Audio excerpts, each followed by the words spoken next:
hello friends बरायबाय बड'जब info YouTube चेनेलाव आसा खालामो गासैबो मोजां दङ दा बोथोरा जोबोर गाज्रि नोंथांमोना जाहाथे मोजां थायो दा बेनि थाखायनो मोनसे अफिशियल नोटिस आपडेट लाना फैदों जे जोंनि बीटीसी आव बीटीआर आव बबे डिस्ट्रिक्टआ गिथावना एबा डेन्जाराव दङ बेनि सायाव लेटेस्ट आपडेट आरो गोबां कमेन्ट्स खालामदों जे आदा अग्निवीरनि भिडिअ नांगौ दा बेनि रिजाल्ट आरो फिजिकल टेस्टआ माब्ला जागोन बिनि सायाव जों आपडेटखौ लाना फैदों बेखायनो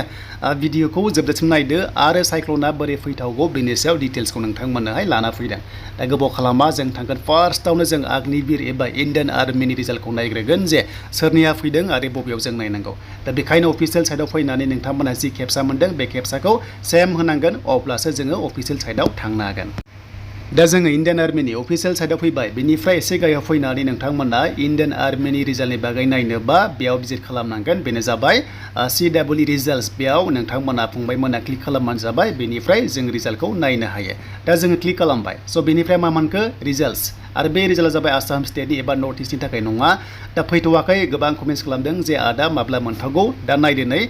4 जुनसिम 4 जुनसिम इलेक्सननि माने माखासे प्रसेस दं एबा सरकार दागोना 4 जुनाव रिजाल्ट मोनगोन ना अब्ला 15 जुननि गेजेराव नोंथांमोननि रिजाल्टआ फैनायनि चान्सआ दङ आरो फिजिकल टेस्टआ जानायनि चान्सआ दङ जायखिजाया जुननि दानाव नोंथांमोना रिजाल्टखौ मोनगोन इन्डियान आर्मियावनो जा एबा गुबुन साख्रियानो जा नोंथांमोना मोनगोन नाथाय दायो होथ'वाखै आरो जेब्ला होयो नोंथांमोना फंबायमोना आपडेट नायबाय था चेनेलाव अब्लाबो नोंथांमोना साइडआव भिजिट खालामबाय था सम बेनिफ्राय आपडेटखौ नोंथांमोना मोनगोन दा जोङो SDMनि अफिशियेल साइडआव फैबाय जेराव जोंहा बोथोर बिगियाननिफ्राय गोबां एलार्ट होगासिनो दङ नटिस फोसावगासिनो दङ जे जाहाथे सेफआव थानो हायो दा बबे नोंथांमोननि डिस्ट्रिक्टआ बबे डेन्जार एबा गिथावना बिनि सायाव रेड आरो अरेन्ज एलार्ट होदों जों बेखौ नायगोन जाहाथे बयबो जोंनि रायजो राजाफ्रा सेफआव थानो हायो दाथ' बोथोरा जोबोर गाज्रि दाबो गोबां अखा हागासिनो दङ बार बारदोंमोन मैया हरावबो स' बेनिफ्राय बांसिन गिथावना बार दिनै आरो गाबोननि गेजेराव बारगोन बेबायदि एलार्ट होदों दा बेखायनो जोङो बोरै सेफ थानो हायो बबे डिस्ट्रिक्टआ सेफ थाथावगौ जों बेखौ नायगोन दा बेखायनो टुइटार हेन्डेलाव फैबाय आङो SDMनियाव आरो बेयाव फैनाय लोगो बिथांमोना गोबां नटिस एलार्ट नटिस होगासिनो दङ 26 मे मैयानि आपडेट दासिम जेबो जाथ'वाखै दैबाना जाथ'वाखै आसाम स्टेटआव बेखौ बिथांमोना फोरमायदों स' दानिया जोबोर गिथावना जायगा एबा डिस्ट्रिक्टआ बबे थाथावगौ जों बेखौ नायनोसै मानोना बिथांमोना गोबां एलार्ट होगासिनो दङ जाहाथे जोंनि रायजो राजाफ्रा सेफआव थानो हायो स' बेखायनो मिथिनाया जोबोर गोनां मानोना साइक्लनखौ नोंथांमोना मिथिखागौ जे गोबां बार बारो अखा हायो बेनिफ्राय बार फैयो बेनिफ्राय बाला अन्थाइ फैयो एबा सारअन्थाइ फैयो थिग बेबादिनो फैनानै चान्सेसा दङ बेहाय 27 आरो 28 दिनै गाबोननि गेजेराव माखासे एलार्ट खालामदों डिस्ट्रिक्टआवहाय स' बेखायनो जाहाथे बयबो सेफआव थायो बेयाव बुंदों जे हमना ला मोनसे लैथो बेनिफ्राय दै फाखन फैनानै बार बारनानै गोबां हमना ला बार फैयो अखा फैयो थिग बे समाव न' बां एबा गुबुन जाथाय जानो हागौ स' बेखायनो जोङो सेफआव थानांसिगोन आरो सेफआव थानो थाखाय खावलायदों डिस्ट्रिक्टआ जाहैबाय दा फार्स्टआवनो जों नायगोन जे जों फार्स्टआव नायगोन अरेन्ज एलार्टखौहाय दा अरेन्ज फोसावदों बेनो जाबाय धुब्री डिस्ट्रिक्ट साउथ सलमारा बङाइगाव बजालि तामुलपुर बरपेटा नलबारि मरिगाव नगाव हजाय आरो वेस्ट कार्बि आंलंखौहाय बिथांमोना अरेन्ज फोसावदों नाथाय बेनिफ्राय बांसिन गिथावना डिस्ट्रिक्टआ जाबाय रेड होनदों जेरावनाखि गोजा कालार होयोबा गिथावना जायो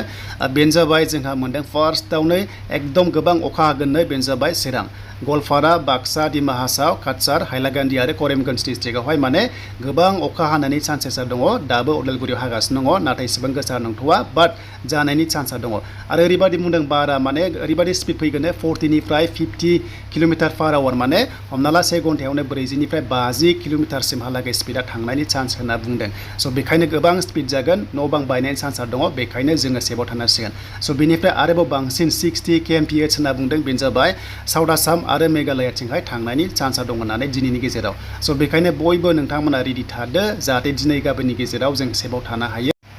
दा स्पेसियेलि जोंनि BTCआव चिरां बेनिफ्राय बाक्सा बेनिफ्राय तामुलपुरा माने गोबां माने रिक्सआव थानांसिगोन बेनिफ्राय उदालगुरिया रेड कालाराव गोग्लैयाखै आरो अरेन्जआवबो गोग्लैयाखै जानो हागौ फैनाय नङागोन बाट जेबो हमनो हाया बोथोरनि बाथ्रा बेखायनो जोङो सेफआव थानांसिगोन दा बेनो आरो जाहाथे नोंथांमोना रेडि थायो बा सेफआव थायो बेनि थाखायनो बे भिडिअ खालामबाय जाहाथे जोङो गावखौनो गाव सेफ खालामना लानो हायो मानोना गोबां गिनांगौ जायो दानि जुगावहाय बार अखा सारअन्थाइ फैनायनि चान्सेसा दङ साइक्लन फैबाथ' गोबां दैबो फैयो आरो लोगोसे बारबो फैयो आरो लोगोसे सारअन्थाइ फैयो थिग बेबादिनो गोबां माने खहा जानायनि चान्सआ दङ दा बेनोमोन लोगोफोर नेक्स्टआव जुदि गोदान आपडेट फैबा नोंथांमोना मोनगोन स' बेनिफ्राय गुबुन साख्रि लन स्किमनि सायावबो नोंथांमोना बड'जब इनफो इउटुब चेनेलावहाय मोननो हागोन